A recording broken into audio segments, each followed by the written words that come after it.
High বন্ধুরা, এই পড়ে আসছে। আগের দিন আমাদের বাড়ি মহোৎসব হয়েছে, আজকে হচ্ছে মিন মহোৎসব। তাই জন্য এবারে একটা বুড়ো আছে, বুড়োকে খেতে দিতে এসেছি। দেখো বুড়োকে কেরমের টাং খিচি।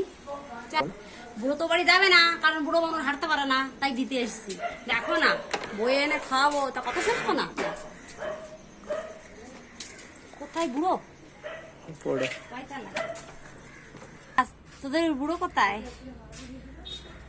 না বুড়ো, বুড়ির বুড়ো, আমার বুড়ি রান্না করেছে আর বুড়োর জন্য পাঠিয়েছে।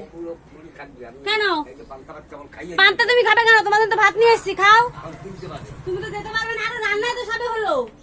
অত রাগ হলে হবে বেকার মানুষের?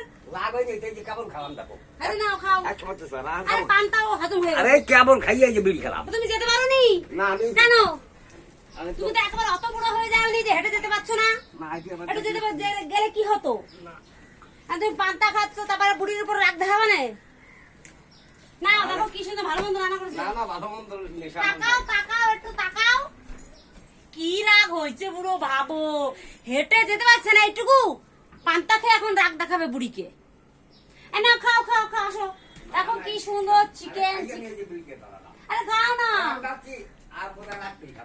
ওই দা রাতে খাবা? এখন পান্তা কে হয়ে গেছে তো কই আনলাম? ওদের ফোন করে বলে দিতে যে আমার যে আমি পান্তা খাচ্ছি, তাহলে তো কষ্ট করে আসতাম না। ওদিকে সব কাজ ফেলে আসলাম। তোমার কি ফোন নেই? আমার ফোন আছে কিন্তু ওকে নাম্বার এই যে ওর ফোনে। তোকের নাম্বার থাকে না? এই যে বুলির নাম্বার এনে। তো ও যে ও তো এনে। আরে এখন তো আমার নাম্বার নেই। না রাখো না কেন?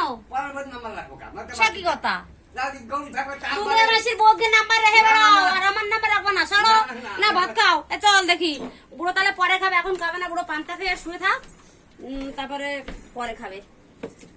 এই পড়ে যাচ্ছে। টাটা, চলো।